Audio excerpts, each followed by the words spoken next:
schools, La Tech to Tulane, Tulane to here.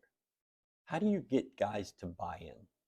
I think it's just when I interviewed, turned down Colorado a couple of years ago, and Rick George, the AD there, and he's like, Kurt, he asked me the same question. All I hear is how do you get guys to buy in? I'm like, I'm just me. I'm just me, maybe 10 times, times 10 some days. I don't lie. If you ask me a question, I'm going to tell you exactly what I think. I'm not going to sugarcoat it. So I'm a reality guy, and the same fact that I want them to have fun in training. So we do have fun. I don't want them to walk in miserable. We're consummate teachers, so every single drill that we teach, we can pinpoint this is how it's going to help you on the field. And because we're so speed based and speed conscious, 95% of the athletes, they understand that that's what's going to get them to the next level. Is the guys that are the highest drafted are your fastest guys. Mm-hmm. The guys that have the strongest benches in the combine are your lowest drafted guys. So it's the guys that can move. Those are the guys that succeed. When you tell them what we're going to do is going to help you on the field, is that something that helps them click and say, this is where I need to be? Yeah, because because they believe in it. They go, okay, I understand. Oh, I get it. So then they put more effort into it. And I don't have to, typically I don't have to raise my voice to them. So, look, this is what we're going to do today. This is why we're doing it. Let's get it done. And it's probably the most focused team I've ever worked with, as far as just staring me in the eye and saying, we got it. Let's do it. How does that happen? How did this? I think just organically, because I don't have a recipe. I just walk in and be who I am every day. Okay. I don't even think about it. I just walk in and, do my job. And I see, I'll see things at the beginning of the week that I might bring up at the end of the week. I'll see different things that people say, in the athletes will say during a workout, and go, oh no, and just and correct them. I'll look at body language. I'll look at their verbiage. I'll look at a lot of different things, how they interact with each other. All these what you call like backstage conversations, mm-hmm. and get them to have quality backstage conversations. Get them to have quality interactions in the weight room or on the field, and just get them. Because it's just about them being conscious of it. And I don't think most coaches don't listen and hear this kind of stuff. They're just worried about the workout itself. And I'll stop a workout in the middle of it and go, this is what I see. This is what we have to change.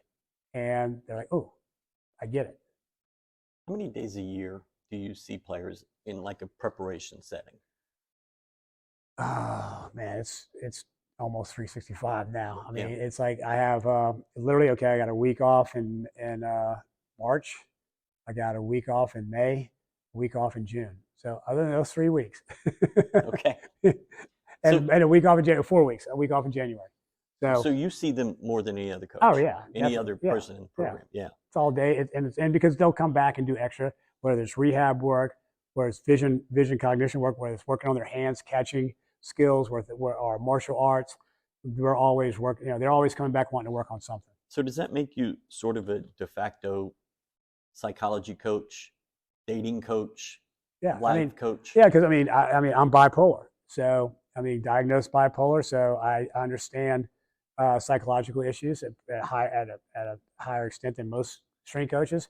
So they feel comfortable if they have any kind of problem of coming down, sit down, and talking to me, and then I'll refer them to, our social welfare and our psychologists to get them help. I mean, it's a real thing that people are suffering from that used to back. I was growing up. Now you just be a man. Just grow up and be a man. I was always told I had anger issues, and I was, I don't think I have anger issues. It's just how I see the world and how I react to stuff. And then it was like, okay, saw a therapist. Therapist referred me to a psychiatrist. Psychiatrist says, okay, you're bipolar. These are the things that you need to do to adjust to it. And took medication for a little while. Didn't like it. Thought it made me my process is too slow. Got off of it, and I was off it for a year before my wife even realized I was off of it. And she's like, yeah, I have to pay for your script. And I was like, because I haven't been taking it. And she's like, I didn't even notice. And I said, no, because I understand how to control it now. And so that's how real I am. I'll say, any problem that I've ever had, I'll tell them. If I screw up, I said, look, this is my fault. And I should have done this instead of this. And because I don't act like I have all the answers, if they ask me something I don't have the answer, I'll say, look, I'll have the answer tomorrow morning. I will research this all night and I will tell you tomorrow. So I mean, it's I'm human to them, and so I think that is part of the buy-in. Okay. You said about the new facility that for the first time in your career, your hands won't be tied. Yeah. What does that mean? That whether it was the size of the facility with the amount of athletes that were in it, whether it was not equipped right, Mm-hmm. whether it was not having any staff at all. I've been on at a university where I'd be the only one, the only strength coach, and having football, baseball, basketball, soccer, and in-season spring football, getting guys ready for the draft. And so I'm working from 5 in the morning to 9:30 at night, doing all the cleaning responsibilities, not having because we didn't pay staff enough to stay there, and to where it was so many times that I had to be this. I was the only staff. Having fighting with the Olympic sports on weight room time, whereas at Tulane, I couldn't train 4 days a week. I only trained Monday, Wednesday, and Friday, and they were like, "No, you're not Olympic sports. Sailing is going to take over, and you can't get in and train your athletes." When football is, as far as injuries, as far as how much you have to prepare for just one game, the injuries these athletes have for the rest of their lives, you can step on the field and not walk off of it. You could be drug off in a body bag, and so to get ready for a game and to help them become as bulletproof as humanly possible takes a lot of time and effort. And every other sport, complaining about, well, football, has this and football has that. Well, unless you get hit by a tennis ball going 120 miles an hour into your skull, you're probably not going to get hurt. Unless you run your head into the wall of a swimming pool, you're probably not going to get hurt. But football, every practice, there's a chance that you're not walking off the field, Yeah. and every game. So I took it serious for the health and welfare of our athletes. That we need a bigger weight room. We need better equipment. We need more staff. One guy for 120 athletes is not too kosher. So having all the things, with this new facility, with having a full staff, it really is a game changer. And there were so many things that are in my head that I could never do because I didn't either have the equipment or I didn't have the staff or I didn't have a big enough weight room to be able to do what I would really want to do. To be able to just, now I can go, the doors are open. There's nothing out there that I want to do in a yearly plan that I can't do now. When you walked in the door, was the plan for what's going to be over there, was it perfect? Did you tweak it at all? Yeah, because I got in like early enough to say, okay, here's, the floor plan is the floor plan. There's some certain things we changed. There's certain things the architects wanted to change, and then, the way, the equipment setup, we work hand in hand with therapy and the training staff. So they're downstairs, so we're putting like basically a smaller version of a therapy room with a lot of diagnostic equipment on one part of the weight room because that's where the athletes are going to be most of the time, and they're going to move up and down with us to work with them. So there's certain things that we're doing that they won't do anywhere else. They don't have anywhere. They won't even think about it anywhere else in the country. Okay. So it's going to be something really special. Going back to the buy-in, is there a certain type of player that buys in first? Is it captains or position leaders? Maybe the athlete that really wants to succeed is super driven. That's the ones that buy in first. But then it becomes when they see themselves getting better, on a weekly basis. And I've been here. This is week 5, and I can't tell you how many times these athletes, coach, I'm so much faster than I was, last year in 5 weeks. Because if you don't do speed work every 3 to 7 days, you get slower. Okay. You had buy-in pretty early. Players came to you. Day 3. What was that like? What happened there? It was just, I don't think they've ever saw a coach put on cleats and walk into the indoor and go through every drill and move with every drill with them, teaching them every drill. Most strength coaches are big. They were linemen or linebackers, and they just big, walk around, yell and scream in the weight room, throw a bunch of more weight on, but they can't get on the field and move. They can't teach anything in movement. I can, being a former track athlete, former safety, I can move, still can move, and at pretty good speed. So I think that was day one. You're like, okay, he's different already. Okay.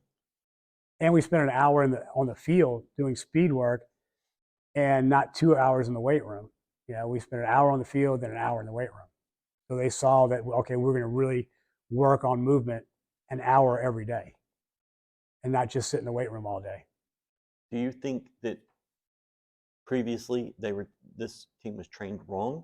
No, I just think it's just different. Like, I mean, there's a high percentage of strength coaches. They're still, that's what they believe in. They have these core lifts, and I'm gonna live and die. I'll never not squat, or I'll never not deadlift, or I'll never not clean, and they just don't look at, from a physiological standpoint, each position and the demands of those positions, and how can you, like I said, we'll train the whole team the same way, for the first month.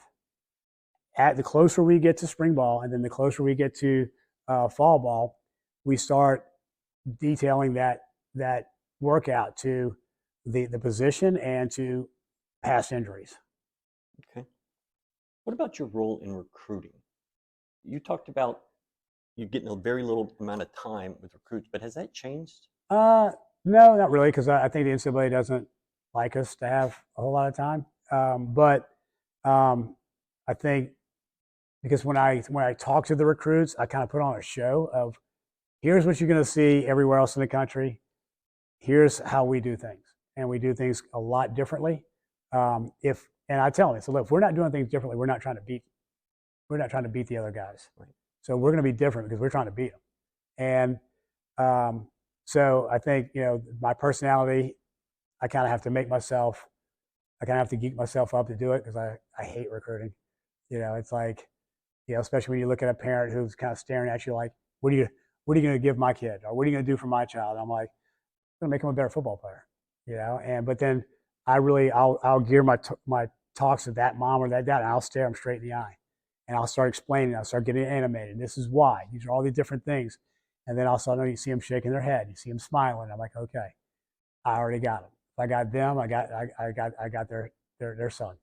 So you don't like it personally, but do you think strength and conditioning coaches should be more involved because you're so involved with Yeah, them I on mean, a I day-to-day? think, but I think what happens is most strength coaches put a video of their strongest guy, who's probably a terrible football player, and they'll have him squatting 600 pounds, and then somebody doing a really terrible 400-pound power clean, and someone doing a really bad bench where they're pulling the bar off of them, and that's we're going to get you strong.